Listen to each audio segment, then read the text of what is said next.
ஆண்டவராகிய இயேசு கிறிஸ்துவின் நாம் மையப்படுவதாக இந்த நாளிலும் உங்கள் யாவரையும் பார்ப்பதில் மிகுந்த சந்தோஷம். இந்த நாளில் ஏசப்பா ஒரு வார்த்தையை சொல்லி அவருடைய அன்பை ஒரு நாள் வெளிப்படுத்திட்டு இருக்கிறார். God's love is so unconditional. அவரை நம்மளை நேசிக்கிற மாதிரி இந்த உலகத்தில் யாருமே நம்மளை நேசிக்க முடியாதுங்க. 1 யோவான் 4:19 பாருங்களேன். அவர் முந்தி நம்மிடத்தில் அன்பு கூர்ந்தபடியினால் நாமும் அவரிடத்தில் அன்பு கூறுகிறோம். நாம் ஏசப்பாவை முதல்ல அன்பு கூறலை. பைபிளில் ரொம்ப அழகாக வசனம் சொல்லுது, நம் பாவிகளாக இருக்கையில் கிறிஸ்து நமக்காக அன்பு கூர்ந்தார், நமக்காக பலியானார். இந்த உலகத்தில் ஒரு உண்மையான காதல், ஒரு உண்மையான அன்பு இருக்குன்னு சொன்னால் என்னை பொறுத்த வரைக்கும் எனக்கு தெரிஞ்சு இயேசு கிறிஸ்து அன்பு மட்டும்தான் நிரந்தரம்.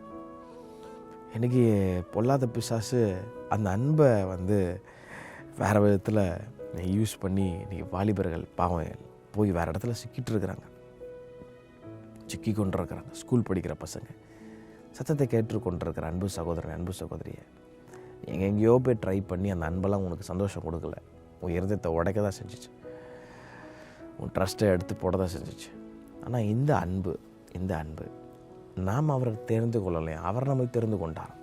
முன்னாடியே நம்மளை நேசிச்சிருக்கிறார். 9 தம்முடைய ஒரே பேரான குமாரனாலே நாம் பிழைத்திருக்கும்படி தேவன் அவரை இவ்வுலகத்தில் அனுப்பினதினால் தேவன் நம்மேல் வைத்த அன்பு வெளிப்பட்டது. நாம் தேவனிடத்தில் அன்பு கூர்ந்ததினால் அல்ல, அவர் நம்மிடத்தில் அன்பு கூர்ந்து நம்முடைய பாவங்களை நிவர்த்தி செய்கிற கிருபாதார வழியாய் தம்முடைய குமாரனை அனுப்பியதினாலே அன்பு உண்டாயிற்று. இயேசு கிறிஸ்துவின் அன்பு விலையேறப்பட்டது. அதில் ஆழம் அகலம் உயரம், அதை as far as east and the west, பூமிக்கு வானம் எவ்வளோ தூரம், அதை யாரும் அழக முடியும், மட்டைப்படுத்தி அழக முடியாது. அந்த இயேசுவின் அன்பு இந்த உலகத்தில் இருக்கிற எப்பேற்பட்ட மனுஷன், அவரால் மன்னிக்கக்கூடாத ஒரு பாவம் இந்த உலகத்தில் இல்லை, அவரால் மாற்ற முடியாத மனுஷன் இந்த உலகத்தில் யாருமே இல்லை. இந்த இயேசுவின் அன்பை ஒருத்தன் உணர்ந்துட்டான்னு சொன்னால் அவன் ஒரு நாளாக இயேசு விட்டு பின்வாங்கவே மாட்டான். ஒருவேளை இந்த காலவெளியில் நான் அவரோட அன்பு விட்டு ரொம்ப தூரம் போயிட்டேன், நான் திரும்பி வர முடியுமா, என்னை ஏற்றுப்பாரான்னு கேட்டிங்கன்னா அவர் இன்னும் இரக்கத்தோடு, இன்னும் கிருபை நிறைந்த கண்களோடு கரங்களோடு அவர் உங்களுக்காக காத்து கொண்டிருக்கிறார். All you have to do is just come back and confess. அவர்கிட்ட ஏசப்பா என்னை ஒப்பு கொடுக்குறேன்னு ஒரு வாரத்தை ஒப்பு கொடுக்குறேன்னு சொல்லிட்டிங்கனாலே போதுங்க. அதுக்கப்புறம் அவர் கண்ட்ரோல் பண்ணுறார். ரெபல் பண்ணாதீங்க. பிசாசு ரெபல் பண்ண வைப்பான், கில்ட்டை கொடுத்துரும். போனால் எப்படி ஏற்றுக்க மாட்டாரா, அப்படியே யோசிச்சு அப்படியே உட்காந்துக்கூடாது. டப்புன்னு உடையந்துடும். ஆண்டவர்கிட்ட கீழே விழுந்துட்டோம், சில நேரத்தில் எலும்பி உடையாரணும். அவர் முந்தி நம்மேல் வைத்த அன்பினால் நாம் அவரை நேசிக்கிறோம். எவ்வளோ அழகான ஒரு அன்பில் நம்ம பாவின்னு தெரியும்.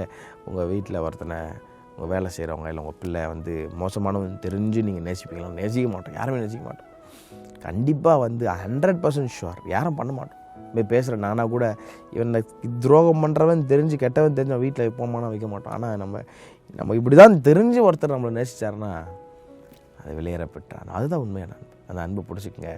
அந்த அன்பு உங்களை ஆளுகை செய்யும். இயேசுவின் நாமத்தினாலே நான் உங்களை வாழ்த்துறேன். கர்த்தருடைய அன்பு உங்கள் இருதயங்களை ஆளுகை செய்வதாக. Have a blessed day. God bless you.